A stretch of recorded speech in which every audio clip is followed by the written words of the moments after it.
I live in a state where marijuana is legal. Now, I know a lot of you out there might be saying, well, that explains a lot. Well, no, it doesn't explain anything because I don't use marijuana. I don't even drink alcohol. I'm pretty much a teetotaler. But I do use caffeine, but I'm not addicted to it. I could quit anytime I wanted to, so get off my back. But I was wanting to talk today about what marijuana and guns have in common. Now, a lot of people might say, well, guns and marijuana don't have anything in common. And I'm like, well, yes, they do. And I'm not just talking about being the top two things on a bridal registry for pretty much any redneck wedding. I'm talking about some legal things that guns and marijuana have in common. Now, the only reason marijuana is able to be legal here in the state of Washington where I live is because the federal government under Obama, the DOJ and Obama said, you know what? Marijuana laws are stupid. That should be a state issue, so we're not going to enforce the federal laws. Well, that opened the door for a bunch of hippies in my state to make marijuana legal, and in a lot of other states also, Oregon and some other states, Colorado, etc. So, what I'm saying today is we need to implement that policy as far as guns are concerned.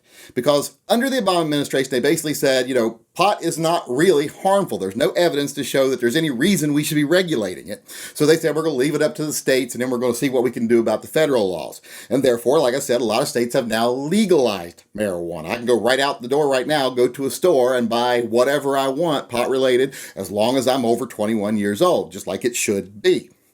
So if we could get the Donald Trump administration and the DOJ under President Trump to say, you know what? Most of these NFA laws are the same thing. They're ridiculous. They don't do anything. You even have people that are really high up in the ATF right now making memos saying, hey, these things we're enforcing, they're stupid. All they do is waste time and money, and they don't really prevent any crime or anything bad. Like silencers, for example, and short-barreled rifles. They're like, this stuff doesn't get used in crimes, and it doesn't make sense for us to be regulating it and denying the right to citizens. So if we could get President Trump to say, you know what, I know I can't repeal the NFA because that takes an act of Congress, and we know how fast Congress moves right now. If he said, we're going to stop enforcing these laws because they're stupid. If they just told every state, it's going to be up to you to decide what you're going to do on laws regarding things like this because we're not enforcing them. That would be a huge step towards repealing the NFA. It would basically make it have no teeth, and then states could decide what they want to do. Now, I know this isn't going to help everybody. It probably wouldn't help me much here in the state of Washington because we have our own laws about such items. But some states don't have any laws about them, or some have much looser laws. So they could say, hey, federal government says they're not going to get involved in this anymore, so all NFA items, they're okay. I don't think West Virginia, my home state, would have any trouble passing that law. A lot of states wouldn't have any trouble passing that law. I think we'd see a big, huge part of the country, probably 40 out of the 50 states, would be able to pass laws similar to that. So that would be a huge advancement for gun rights in this country, simply because the DOJ and President Trump said, we're not going to enforce the laws, we're going to let the states decide. That's how we got legalized marijuana, like I said earlier. So if we could get this done, like I said, that would be a massive step. Now, in states like mine, like I said, it's probably not going to help. So people in California and other states that have even stricter laws, you might be like, well, it's not going to help me at all. Still, support it because it would actually do a lot of good. Because then maybe in states like mine and California, etc., we could pass other laws through state referendum that say, so through ballot initiatives that say, we don't want our state government being able to place restrictions on constitutional rights that are stronger or more strict than the ones the federal government places on our constitutional rights or enforces regarding our constitutional rights. That seems pretty innocuous to most people. I think you get most hippies to go, yeah, these state government tyrants shouldn't be allowed to do things that, the federal government doesn't do. If the federal government says we can do this, they shouldn't be able to say we can do less than that. In fact, we should write the laws to say that federal governments and state governments have to coincide in their laws. Now, the state governments can be more lenient than the federal, and then it can be up to the federal to enforce the law further. But we should pass laws that say state government cannot be more strict when it comes to constitutionally guaranteed rights than federal governments.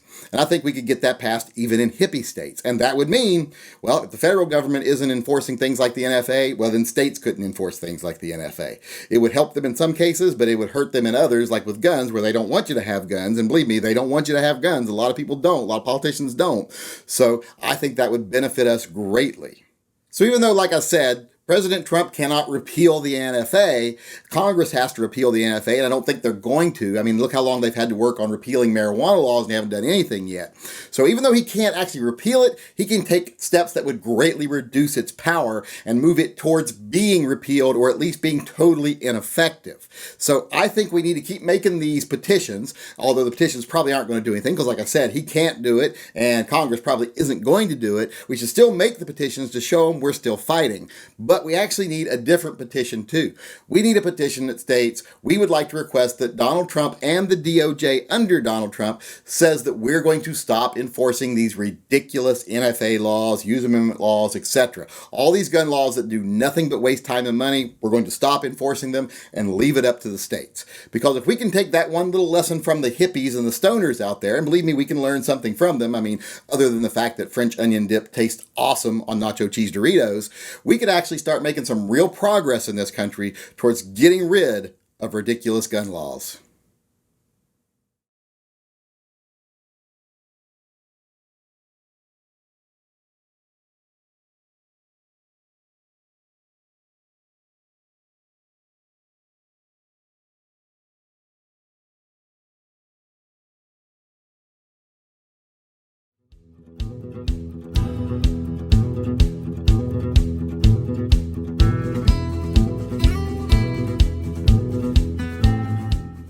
You ain't even my real dad.